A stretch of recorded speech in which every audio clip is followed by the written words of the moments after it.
நான் Vijayakumar ABN films YouTube channel மூலமாக திரை விமர்சனம் பகுதியில் உங்களை மீண்டும் சந்திப்பதில் மிக்க மகிழ்ச்சி. இன்றைய திரை விமர்சனம் பகுதியில் நம்ம பார்க்க போற படம் என்னன்னு பார்த்தீங்கன்னாக்கா போட், அதாவது படகு. இதை சிம்புத்தேவன் அவர்கள் திரைக்கதை வசனம் எழுதி இயக்கியிருக்கிறார்கள். பிரபா அவர்கள் இந்த படத்தை தயாரித்திருக்கிறார்.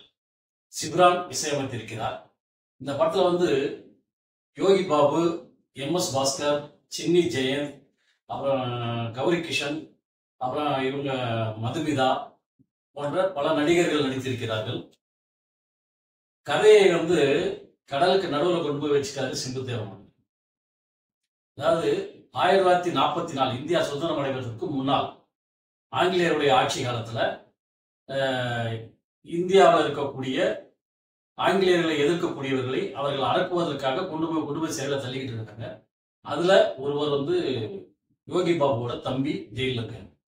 அவரை வெளியில கொண்டு வரணுன்றதுக்கோசரம் யோகி பாபு அதுக்கு உண்டான ஆர்டர்லாம் வாங்கி நாங்க போறாரு.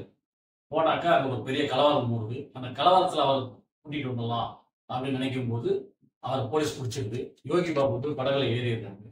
படகுல அந்த கலவரத்துல இருந்தவங்க எல்லாம் சில பேர் கூட இந்த படகுல ஏறி, ஏன்னா அங்கிருந்து தப்பிச்சு போகணும், மேல பாம்பு போட போறாங்க, தப்பிச்சு போகணும் அப்படின்னு சொல்லிட்டு கிளம்புறாங்க. அந்த படகுல 9 பேர்.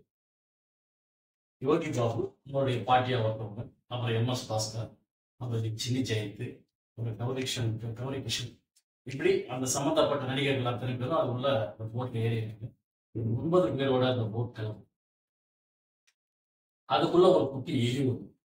இதை வச்சு இந்த கதையை கொண்டு போறாங்க. இதுல யார் யார் என்னென்ன கதாபாத்திரம் இருக்காங்கன்னு பார்த்தீங்கன்னா, ஒருத்தர் கிறிஸ்டின், ஒருத்தர் இஸ்லாமியர், ஒருத்தர் ஐயரு, மற்றபடி கீழ்ஜாதிக்காரங்க அப்படிங்கிற மாதிரி எல்லாத்தையும் கலப்படமா அந்த போட்டில் இருப்பாங்க. அவங்களுக்குள்ள எப்படி யார் தப்பிக்கிறது அப்படிங்கிறத ஒரு பிரச்சனையை கொண்டு போவாங்க. அந்த போட்ல ஓட்ட விழுந்துடும். தண்ணி இருக்கிறதுனால 3 பேர் கடல்ல குதிச்சாதான் உழைக்க முடியும், இல்லைன்னா போட்டை அந்த இடத்த நவுத்த முடியாது அப்படிங்கிற சூழ்நிலை. இதுல யார் அந்த 3 பேர் உழுந்து சாக போறாங்க, போட்டை எப்படி கிளம்பி கொண்டு போக போறாங்க, யாரு கரையில போய் சேர போறாங்க அப்படிங்கிற ஒரு சஸ்பென்ஸோட கதையை கொண்டு போறாங்க. இந்த கதைக்குள்ளாலேயே அன்றைய காலகட்டத்தையும் இன்றைய காலகட்டத்தையும் கலந்தார்போ வசனங்களை வைத்து சமூக பிரச்சனைகளை அலசி ஆராய்ந்திருக்கிறார் சிம்புத்தேவன் அவர்கள். ஒவ்வொரு விஷயங்களும் நுணுக்கமாக பேசப்பட்டிருக்கிறது.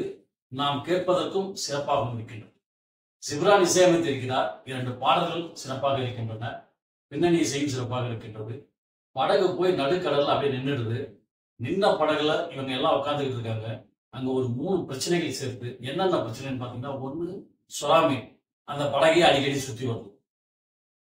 இன்னொன்னு, அந்த நேதாஜியோட போர்ப்படையில இருந்தவர் தான் எம்.எஸ். பாஸ்கர். அவர் ஒரு சிலிண்டர் கொண்டு வர்றாரு. அது உள்ள ஒரு பெரிய அணு சக்தி ஒண்ணு இருக்கு. அந்த பொருள் கடலுக்குள்ள விழுந்து, அது எப்ப வெடிக்கும் தெரியாது. வெடிச்சா படகு செதறிடும். சுறாமின் மோதினால் படகு செதறிடும். இந்த 9-10 பேர்ல இருக்கிறவங்க 3 பேர் கடல்ல குதிக்கலன்னா படகு தானா உடஞ்சி எல்லாரும் செத்துருவோம். இப்படி 3 விதமான பிரச்சனைகளை காமிச்சு இதுல இருந்து இவர்கள் எல்லாருமே தப்பிச்சார்களா, இல்ல யார் செத்தாங்க அப்படிங்கிற மாதிரி கதைகளை கொண்டு போறாங்க. மிக சிறப்பான முறையில கதையை கொண்டு போயிருக்கிறாரு.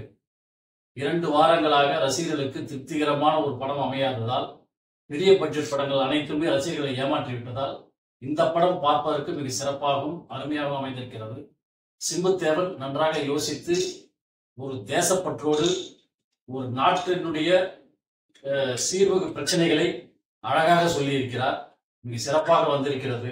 இந்த போட் படத்தை அனைவரும் திரையரங்கிற்கு சென்று பார்த்து ரசிக்கும்படி கேட்டுக்கொள்கிறேன். நன்றி, வணக்கம்.